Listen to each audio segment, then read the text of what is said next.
Ang nangyaring kasaysayan ay parang isang panaginip. Lahat tayo ay natuwa, masasayang magsiawi.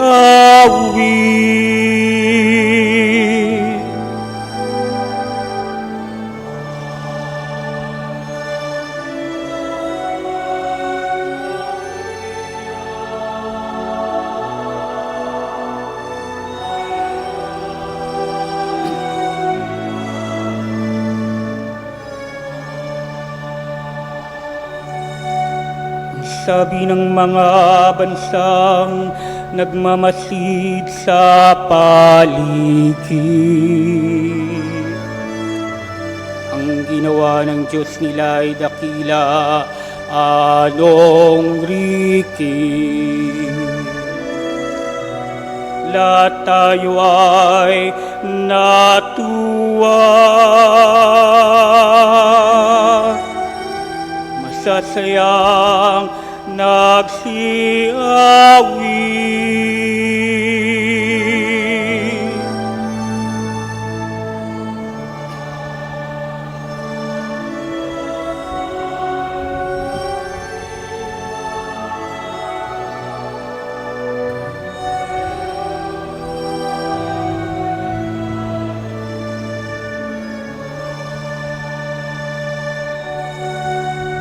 Paanong inulan yung mga tuyong batis,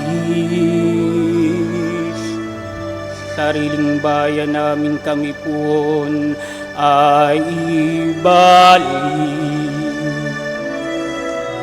Silang mga nagbubuki ng tanim ng may luha, bayad mo na magsiyaning masasaya't magnatuwa.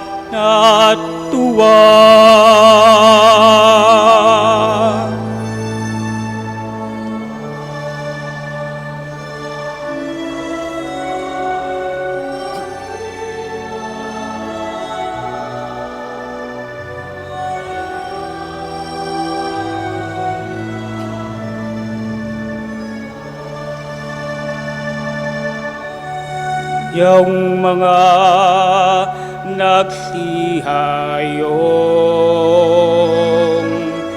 dalay binit na nanangis, ay awit na may gala, dalay ani pagbalik.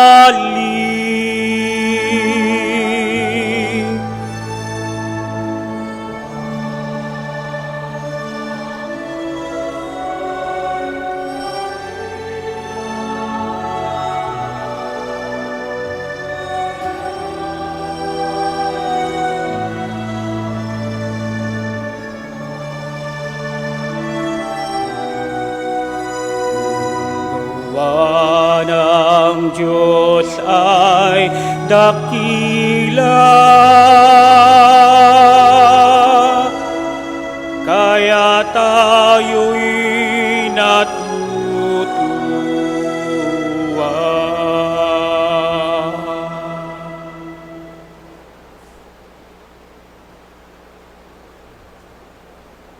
Sa ikalawang pagbasa, ipinangangaral sa atin ang karangalan ni Kristo bilang dakilang saserdote ay hindi niya kinamtan sa kanyang sariling kagustuhan.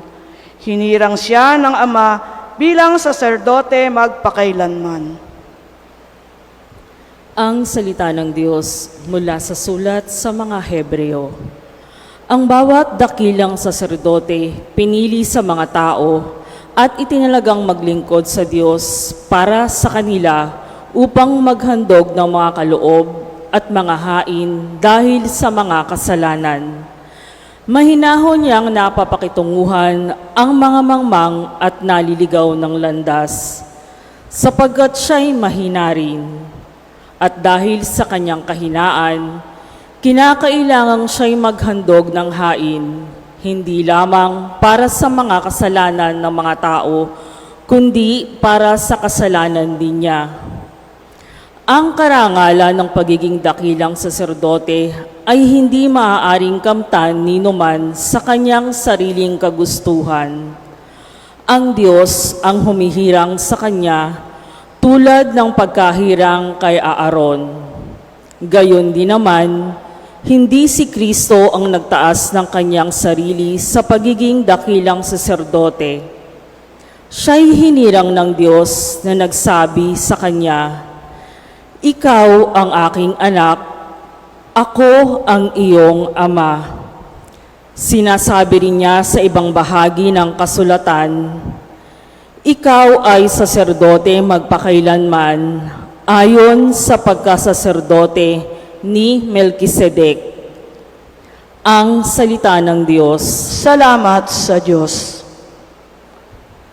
Sa mabuting balita, isinasalaysay na bago pa man siya pagalingin ni Jesus, kinilala ni Bartimeo si Jesus bilang anak ni David, sa kabila ng kanyang pagiging bulag.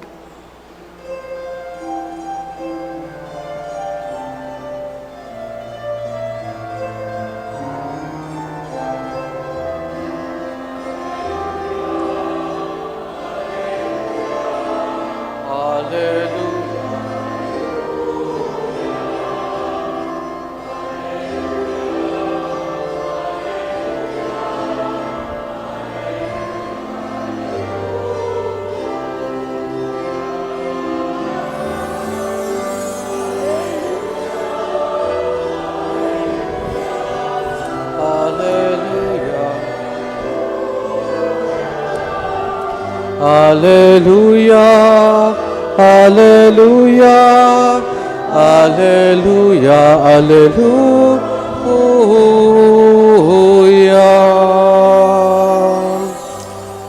Sumainyo ang Panginoon. At sumayo rin. Ang mabuting balita ng Panginoon ayon kay San Marcos. Papuri sa iyo, Panginoon. Noong panahong iyon, dumating si Jesus sa Jericho kasama ang kanyang mga alagad at marami pang iba. Noong umalis na sila roon, may naraanan silang isang bulag na nakaupo sa tabi ng daan at namamalimos. Siya ay si Bartimeo, anak ni Timeo. Na marinig niyang naroon si Jesus sa taga Nazaret, sumigaw siya ng ganito, "Jesus, anak ni David, mahabag po kayo sa akin." Pinagsabihan siya ng mga tao at pinatatahimik. Ngunit lalo pa siya nagsisigaw, "Anak ni David, mahabag po kayo sa akin." Tumigil si Jesus at kanyang sinabi, "Tawagin ninyo siya." At tinawag nga nila ang bulag. "Lakasan mo ang iyong loob," sabi nila. Tuminig ka, ipinatatawag ka niya. Iniwaksin niya ang kanyang balabal, paluksong tumayo at lumapit kay Jesus. "Anong ibig mong gawin ko sa iyo?" Tanong sa kanya ni Jesus. Sumagot ang bulag, "Guro, ibig ko sanang makakita." Sinabi ni Jesus, "Humayo ka, magaling ka na dahil sa iyong pananalig." Noon din nakakita siya at sumunod kay Jesus. Ang mabuting balita ng Panginoon. Pinupuri ka namin, Panginoong Heso Kristo. Hindi na siya bulag, kundi isang alagad. Hindi na siya bulag, kundi isa ng alagad. Mga kapatid, sa napakaraming natalang pagkapagaling ng Panginoon sa mga may sakit, itong kwento ni Bartimeo ay natatangi. Bakit po? Dahil itong si Bartimeo lamang po ang pinangalanan ng mga ebanghelista kung sino yung pinagaling ng Panginoon. At ang kanyang pangalan ay Bartimeo, anak ni Timeo. Na kung usisain natin ang kanyang pangalan ay nahulugan, dalawa po ikahulugan na nabasa ko mula po sa Aramaic, son of the impure, pero sa Greek ay with dignity. Siguro kaya impure ay dahil sa kanyang kapansanan, dahil nga ang tingin ng mga Hudyo sa mga may sakit, may kapansanan ay marumi. Pero lahat ng ito ay nabago nung makatagpo niya ang Panginoon, nung dumaan si Jesus sa kanyang buhay. At dito mga kapatid, sa kwento ni Bartimeo ay meron tayong dalawang aral na mahalagang matututunan. Ano po iyon? Yung una, nung malaman ni Bartimeo na si Jesus ay dumadaan sa lansangan, dahil nga galing si Jesus sa Jericho, umalis siya, naglakbay muli, nung marinig niya na dumaraan ng Panginoon, si Jesus na taga Nazaret, anong ginawa niya? Nagsisigaw siya, "Anak ni David, mahabag po kayo sa akin." Pero ito, nung siya nagsisigaw, pinagsabihan siya at pinatahimik ng tao. Nung siya nagsisigaw, pinagsabihan siya at pinatatahimik ng mga tao. Pero sa isang banda naman, anong ginawa niya? Nagpatuloy siya nagpasigaw. Tapos, kung meron mang nagpapatahimik sa kanya at pinatitigil siya, meron mang mga tao na ini-encourage siya. Lakasan mo ang iyong loob, pinatatawag ka niya. Merong kumontra at merong sumuporta. At din mga kapatid ang kwento ng buhay natin. Ganito rin ang kwento ng buhay natin. Pag meron tayong gusto na gawin at ginagawa na natin, meron mga sumusuporta. Pero may mga pagkakataon din naman na may kumukontra. Pero ito, kahit na gaano kaganda yung nagagawa natin, kahit na gaano kadakila yung adhikain natin sa buhay, pag merong isang komento na hindi maganda, kahit isa lang iyan, marami nagpupuri, ang galing-galing mo, pero pag merong isang nagkomento na hindi maganda, kumontra, alin ang pagtutunan niyo ng pansin? Alin maras natin pinagtutunan ng pansin? Yung negative comments. Totoo hindi. Lalo ngayon sa panahon ng social media na maraming mga haters, maraming mga bashers. Kahit na maraming pumuri sa ginagawa natin, pero kahit merong isang nagkomentong negatibo, minsan nasisiraan tayo ng loob. Minsan nawawalan tayo ng gana. Ayoko na, hindi na ako magpapatuloy. Ganyan tayo minsan, lalo tigit yung mga kabataan na para bagang mga kabataan ngayon kumbaga parang yung worst nila ay nakikita nila doon sa napakaraming mga nagla-likes, nagka-hearts, nagko-comment sa kanilang mga post sa social media. Pero ito, kung ang pinakinggan ni Bartimeo ay yung mga kumukontra sa kanya at nanahimik na lamang siya, ano kaya nangyari sa kanya? Marahil, naupo na lamang siya sa isang tabi, patuloy na namamalimos, at patuloy na nabuhay sa kadiliman. Marahil kung ang pinakinggan lamang ni Bartimeo, di ba sabi nga, pinatigil sila, pinagsabihan, pinatatahimik, pero sa halip na tumahimik si Bartimeo, anong ginawa niya? Lalo pa siya nagsigaw, "Anak ni David, mahabag po kayo sa akin." Nagpatuloy siya. Sana ganito rin sa ating buhay.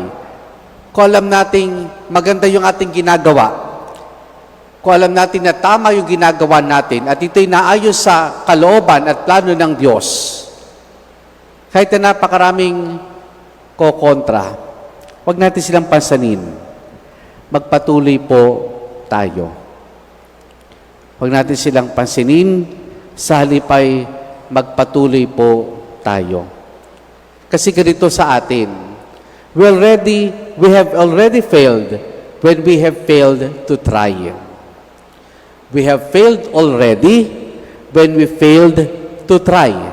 Nabigo na tayo kung hindi tayo sumubok. Nabigo na tayo kung hindi tayo sumubok. Kaya kahit may mga kumokontra, kung alam nating tama mabuti yung ating ginagawa, magpatuloy po tayo. Pangalawa, na maaring matutunan natin mula sa kwento ni Bartimeo ay ito. Lahat tayo ay mahalaga. Lahat tayo ay mahalaga. Nung si Bartimeo po hindi tumigil sa pagsisigaw, anong ginawa ni Jesus? Tumigil si Jesus. At siya ay pinatawag. Pero kung tinatanungin natin ating mga sarili, bakit kaya pinatitigil ng mga tao si Bartimeo? Siguro dahil sa kanyang katatayuan. Walang sinasabi sa lipunan, dahil namamalimos. Kumbaga, nasa laylayan siya ng lipunan. Wala nang halaga. Nakadepende na lamang siya sa kung ano ibibigay sa kanya ng mga tao. Marahil ang mga tao, dinadaanan lamang siya araw-araw at hindi pinapansin. Pero si Jesus, nang madinig ang kanyang tinig, tumigil. Pero hindi na siya tumigil. Pinatawag pa siya ng ating Panginoon. At nung sinabi ng mga tao na pinatawag ka ng Panginoon, ano ginawa ni Bartimeo? Ibinagsing niya ang kanyang balabal, lumandag at lumapit sa ating Panginoon. Tapos, ang tanong sa kanya ni Jesus, anong ibig mong gawin ko sa iyo? Ang sagot ni Bartimeo ay, Guro, ibig ko po sanang makakita. Ganyan din ang Panginoon sa atin. Ang bawat isa sa atin po ay mahalaga sa Diyos. Ang bawat isa sa atin ay mahalaga sa Diyos. Yung ating mga panalangin, yung mga inilalapit natin sa Diyos, yung mga dinudulog natin sa Diyos, yung mga concerns natin sa Diyos, lahat ito mahalaga sa ating Panginoon. Yan ang pakakatandaan po natin. Ang bawat isa sa atin mahalaga sa Diyos. Sa ibang translation po nito, instead na guro ang gamitin, ang ginamit ay Rabboni. Sino sa banal na kasulatan ang tumawag kay Jesus na Rabboni? Kasi pag sinabi nating rabbi, guro, ibig sabihin nun ay ang guro. Pag sinabi namang Rabboni, ang ibig sabihin nun ay aking guro. At anong pinapahiwatig ng aking guro? Ibig sabihin, malapit. Ngayon, balik tayo dun sa tanong ko kanina. Sino sa banal na kasulatan ang tumawag kay Jesus na Rabboni? Ako na lang di sasagot. Si Maria Magdalena. Hindi ba nung muling mabuhay si Jesus? Anong tawag ni Maria Magdalena kay Jesus na napagkamalampan niyang hardinero nung una? Rabboni, aking guro. It signifies Mary's closeness with Jesus. Kasi nga, matagal naging alagad ni Jesus, si Maria Magdalena, mula nung mapalaya sa kanya ang 7 demonyo. Kaya, itong si Bartimeo, tinawag niya si Jesus na Rabboni. Kasi naramdaman niyang malapit sa kanya ang Panginoon. Naramdaman niyang malapit sa kanya ang Panginoon. Kaya ganun na lamang ang naramdaman niyang pagpapahalaga na binigay sa kanya ng ating Panginoon. Mga kapatid, ganito. Nagsimula ang kwento ng buhay ni Bartimeo sa pagiging bulag at pulubi. Pero sa huli, nabago ang lahat. Hindi siya bulag, nakakita na siya. Hindi na siya pulubi, siya ng alagad. Kaya mula sa pagiging bulag, naging alagad ng ating Panginoon. Mula nung sa pagiging pulubi, naging alagad siya ng Panginoon. Kasi dito sinabi na noon din nakakita siya at sumunod sa ating Panginoon. Siguro ganito yung naranasan ni Bartimeo. Si Jesus nagdadaan sa lansangan. Pero para sa kanya, si Jesus dumaan sa kanyang buhay. Hindi lang sa lansangan dumaan ng Panginoon, kundi para kay Bartimeo, dumaan si Jesus sa kanyang buhay. Kaya, salit na magsaya lamang, salit na i-enjoy lamang kanyang buhay dahil nakakakita na siya, si Bartimeo sumunod. Naging alagad ng Panginoon. Mga kapatid, hindi man ho natin makita dumaan si Jesus sa lansangan. Pero sana maranasan nating si Jesus ay dumaan sa ating buhay. Amen.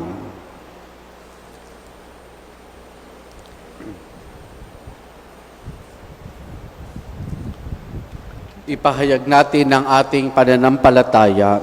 Sumasampalataya ako sa isang Diyos, amang makapangyarihan sa lahat, na may gawa ng langit at lupa, ng lahat na nakikita at di nakikita. Sumasampalataya ako sa isang Panginoong Jesucristo, bugtong na anak ng Diyos, sumilang sa Ama bago pa nagkapanahon. Diyos buhat sa Diyos, liwanag buhat sa liwanag. Diyos na totoo buhat sa Diyos na totoo, sumilang at hindi ginawa. Kaysa ng Ama sa pagka-Diyos at sa pamamagitan niya ay ginawa ang lahat. Dahil sa ating pawang mga tao at dahil sa ating kaligtasan, siya'y nanaog mula sa kalangitan. Nagkatawang tao siya lalang ng Espiritu Santo, kay Mariang Biret naging tao. Ipinako sa krus dahil sa atin, nagpakasakit sa hatol ni Poncio Pilato, namatay at inilibing. Muli siyang nabuhay sa 3 araw ayon sa banal na kasulatan. Umakyat siya sa kalangitan at lumuklok sa kanan ng Amang may kapal. Paririto siyang muli na may dakilang kapangyarihan upang hukuman ang mga buhay at ang mga patay. Sumasampalataya ako sa Espiritu Santo, Panginoon at nagbibigay buhay, na nanggagaling sa Ama at sa Anak. Sinasamba siya at pinararangalan kaysa ng Ama at ng Anak. Nagsalita siya sa pamamagitan ng mga propeta. Sumasampalataya ako sa isang banal na simbahang katolika at apostolika, gayon din sa isang binyag sa kapagpapatawad ng mga kasalanan, at hinihintay ko ang muling pagkabuhay ng mga namatay at ang buhay na walang hanggan. Amen. Mga kapatid, ipanalangin nating liwanagan ng ating Panginoon ng ating mga mata at isipan, ating idalangin, Panginoon, gabayan kami ng iyong liwanag. Panginoon, gabayan kami ng iyong liwanag.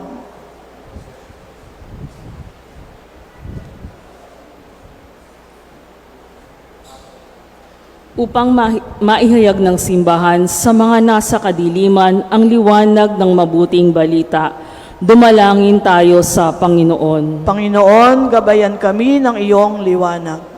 Upang si Kristong liwanag ng mundo ang maging tanglaw sa pagdalakbay ng magkakaakbay ng mga mag-anak, dumalangin tayo sa Panginoon. Panginoon, gabayan kami ng iyong liwanag. Upang maging matatag sa pananampalataya ang mga nasa piitan, lalo na ang mga nakulong dahil sa pananampalataya o dahil sa paninindigang politikal, dumalangin tayo sa Panginoon. Panginoon, gabayan kami ng iyong liwanag. Upang ang mga nasa kadiliman ng buhay, mga nawala ng pag-asa, at mga nasadlak sa kasalanan ay hanguin ng liwanag ng Panginoon sa kanilang kalagayan. Dumalangin tayo sa Panginoon. Panginoon, gabayan kami ng iyong liwanag. Upang makamit ng mga mahal nating yumao ang walang hanggang liwanag, dumalangin tayo sa Panginoon. Panginoon, gabayan kami ng iyong liwanag.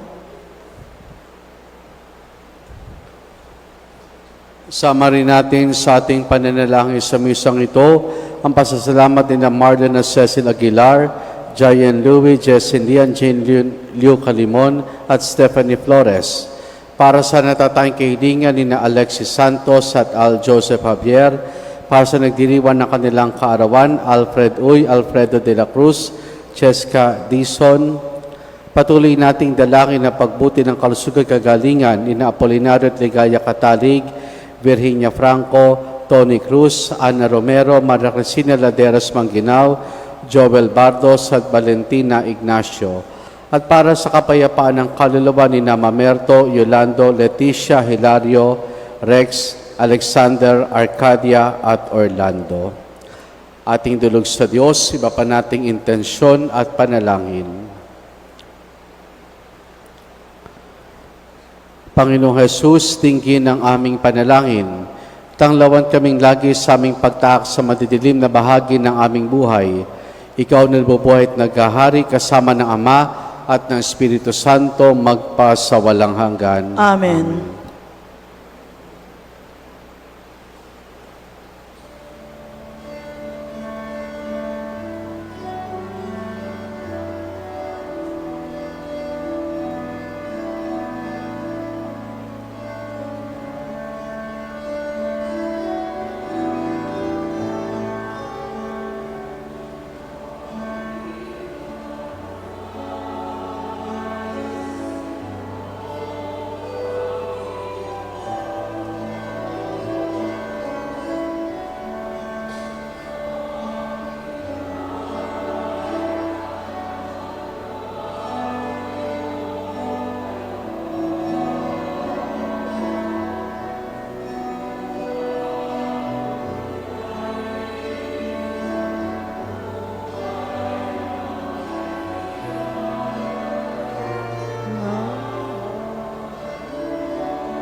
Bilang isa.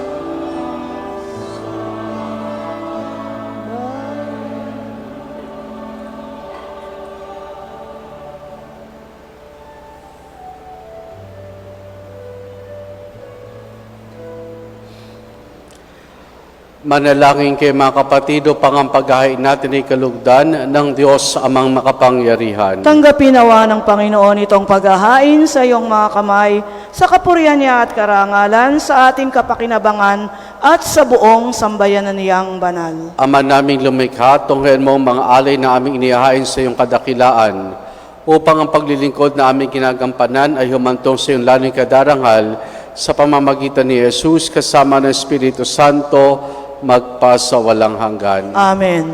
Sumainyo ang Panginoon. At sumainyo rin. Taas sa Diyos sa inyong puso at diwa. Itinaas na namin sa Panginoon. Pasalamatan natin ang Panginoong ating Diyos. Marapat na siya ay pasalamatan. Ama naming makapangyarihan, tunay nga marapat na ikaw ay aming pasalamatan sa pamamagitan ni Jesus na aming Panginoon.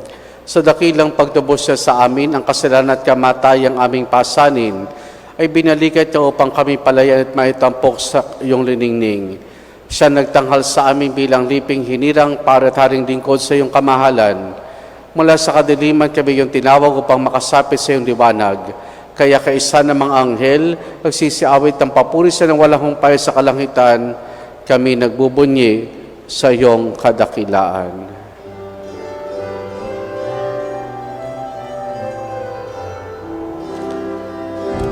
Santo, Santo, Santo, Diyos makapangyarihan, napupuno ang langit at lupa ng kaluwalhatian mo. Hosana, Hosana, Hosana, Hosana, Hosana, sa kaitaasan. Pinagpala ang naparirito sa ngalan ng Panginoon. Hosana, Hosana, Hosana, Hosana, Hosana, sa kaitaasan.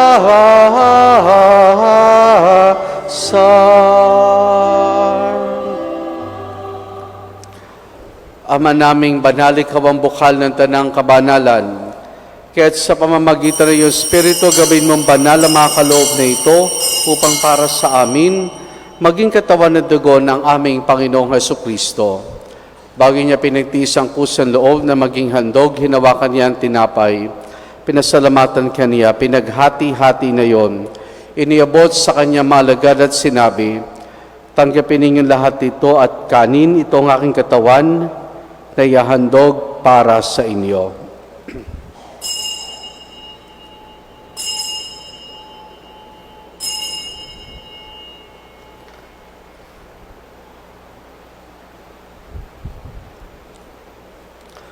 Gayun din naman na matapos ang hapunan, hinawakan niya ang kalis. Muli kanyang pinasalamatan. Iniabot niya ang kalis sa kanya malagad at sinabi, tanggapin ninyo lahat ito, tinabin itong kalis ng aking dugo, ng bago't wala hanggang tipan. Ang aking dugo na ibubuhos para sa inyo at para sa lahat, sa kapagpapatawad ng mga kasalanan. Gawin ninyo ito sa pag-alaala sa akin.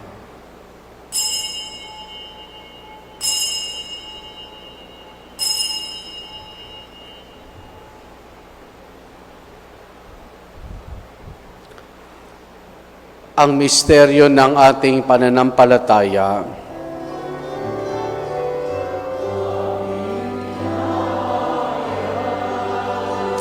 Na nabatay ang nabuhay bilang Messi at magbabalik sa wakas para mahayag sa lahat. Ama, ginagawa namin ngayon ang pag-alaala sa pagkamatay at muling pagkabuhay ni iyong anak, kaya tinialay namin sa iyong tinapay na nagbibigay buhay at ang kalis sa kakaloob ng kaligtasan. Kami nagpapasalamat dahil kami minarapat at tumayo sa harap mo para maglingkod sa iyo. Isinasamo namin kaming magsasalo-salo sa katawan at dugo ni Kristo ay mabuklod sa pagkakaisa sa pamamagitan ng Espiritu Santo. Ama, lingapin mo ang simbahan laganap sa buong daigdig. Puspusin mo kami sa pag-ibig kay San Francisco naming Papa at i-Dennis sa aming Obispo at ng Tanang Kaparian. Alalahanin mo rin mga kapatid naming nahimlay na may pag-asang sila muling mabubuhay, gayon din ang lahat ng mga pumanaw at mga kaluluwa sa purgatorio. Kaawan mo sa patuloyin sa iyong kaliwanagan. Kaawan mo at pagindapati kaming lahat na makasalo sa iyong buhay na walang wakas. Kaysa ng mahal na Birheng Maria, na ina ng Diyos, ang kanyang kabiyak ng puso, si San Jose, kaysa ng mga apostol, ni San Juan Bautista at ang lahat ng mga banal, halamuhay dito sa daigdig ng kalugod-lugod sa iyo, may pagdiwanawa namin ang pagpupuri sa kararangal mo sa pamamagitan ng iyong anak na aming Panginoong Heso Kristo. Sa pamamagitan ni Kristo, kasama niya at sa Kanya, ang lahat ng parangal papuri sa iyo, Diyos Amang makapangyarihan, kasama ng Espiritu Santo, magpasawalang hanggan.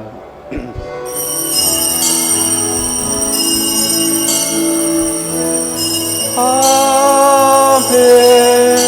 Amen. Amen.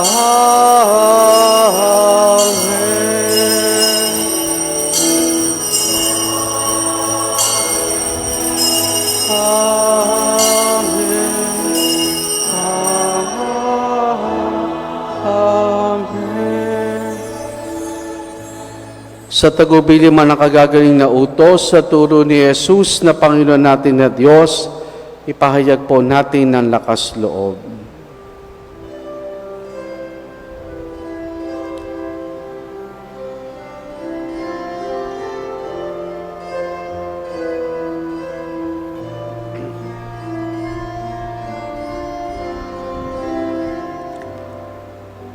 Ama namin, sumasalangit ka, sambahin ang ngalan mo, mapasa amin ang kaharian mo, sundin ang loob mo dito sa lupa para ng salahangin.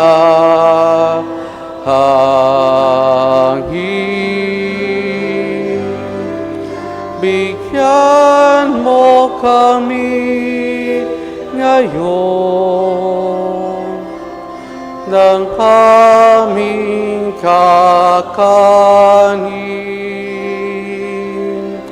sa araw-araw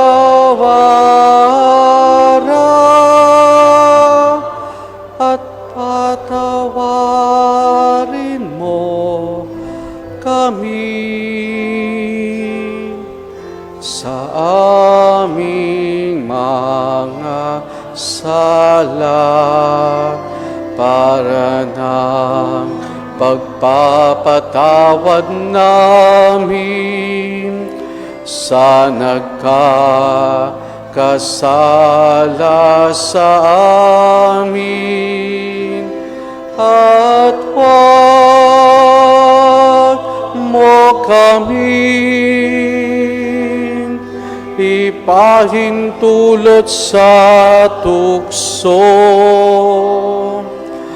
at iyadya mo kami sa lahat ng masama.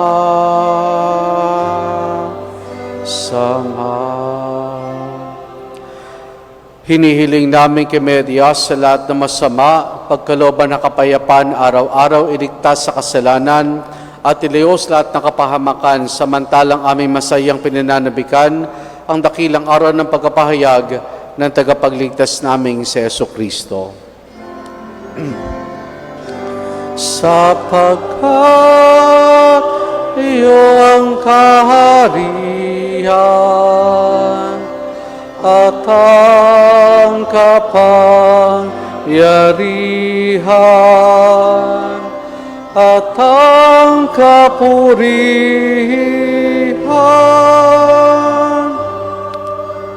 magpakailanman.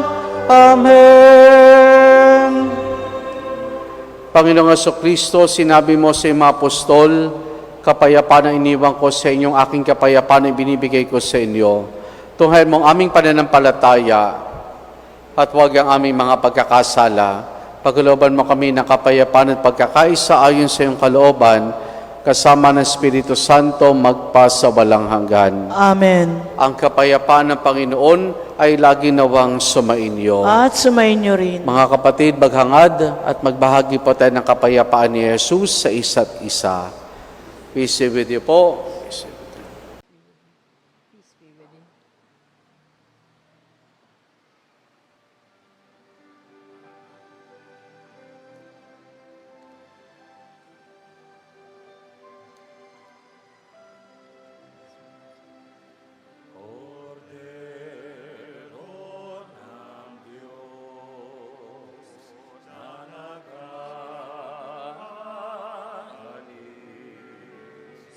Ang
Narito si Jesus, ang kordero ng Diyos.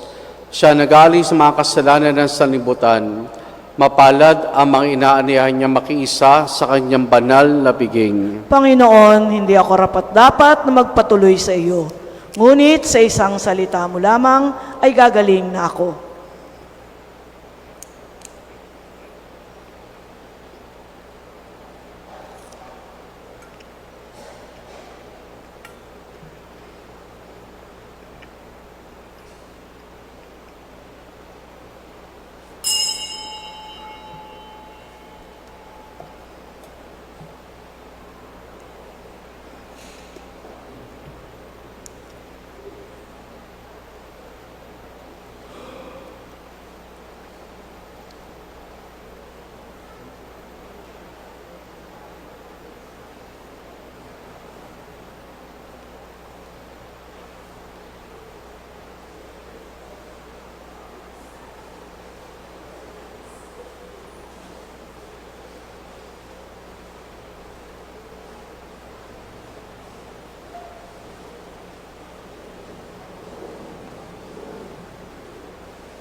Sa pakiusap na rin po ng ating obispo, magkakaroon po tayo ng second collection bilang tulong po natin sa mga nasalanta sa Bicol Province. So lahat po ito ay padadala ng ating diocese sa diocese po ng Nueva Segovia. Salamat po.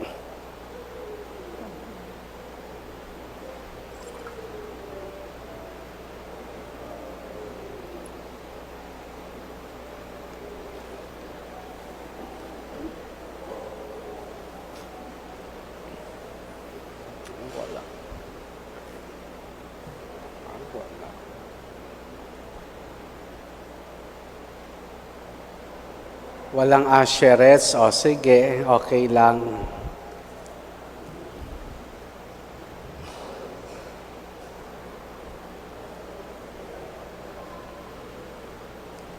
Manalangin tayo. Babagal kumilos. Ama naming mapagmahal, maging lubos sawa ang aming pakikinabang sa tinanggap namin sa pagiging mong banal, upang aming ginaganap ng lantaran na siyang aming makamtang tunay sa pamamagitan ni Jesus kasama ng Espiritu Santo magpa sa walang hanggan. Amen. Kaya wag na po, tapos na, pasok na po yung ano. Wag na po, nakakahiya na po. Sumayin niyo ang Panginoon At sumayo rin. at pagpalain tayong lahat ng mabutit mapagmahal na Diyos sa Ama, Anak at Espiritu Santo. Amen. Naialay na natin ang pagdiriwan ng banal na misa. Humayo tayo, taglay ang kapayapaan at pag-ibig ng Panginoon. Salamat sa Diyos. Purihin po natin ang ating Panginoon.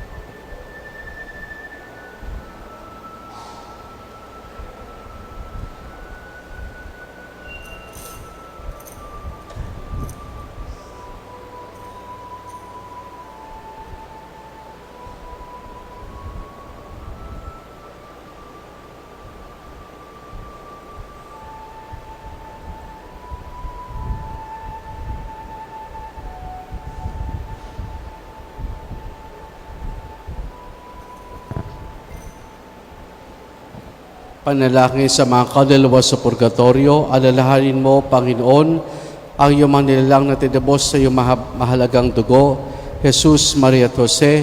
Sa inyo dumadalangin kami upang mapaginawa mo ang nabibilanggo sa purgatorio.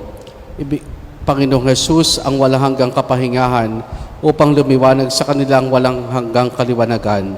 Mapahinganawa sila sa kapayapaan, Shenawa. O Panginoon na nagagawad ng kapatawaran at nagnanais ng kaligtasan ng mga tao, hiningi namin sa iyo, Panginoong Jesus, ang iyong awa upang ang lahat naming kamag-anak, kaibigan at mga gumagawa na magaling sa amin, na pumanaw na dito sa mundo, sampunan lahat ng mga kaluluwa sa purgatorio sa pamamagitan ng kabanal-banalang Birheng Maria at ang lahat ng mga santo ay pahintulutan mo silang pumasok sa kaluhatian ng buhay na walang hanggan. O Diyos na lumalang at tagapagligtas ng lahat ng sa'yo naniwala, ibigay mo, Panginoong Jesus, sa iyong alipin ang kapatawaran ng lahat nilang mga kasalanan upang kamtin nila sa tulong ng aming tunay at masikip na pamamagitan at panalangin ang iyong awa na laging inaasam-asam nila. Ikaw na nabubuhay at naghahari sa kasamahan ng walang hanggang Ama at Espiritu Santo, magpakailanman. Amen. Sumalangit nawa ang kaluluwa ng mga iyong mahal sa buhay, at liwanagan mo sila, Panginoon, ng kapayapaang walang hanggan. At liwanagan sila ng ilaw na walang katapusan. Requiem aeternam dona eius Domine. Et lux perpetua et eis. Amen.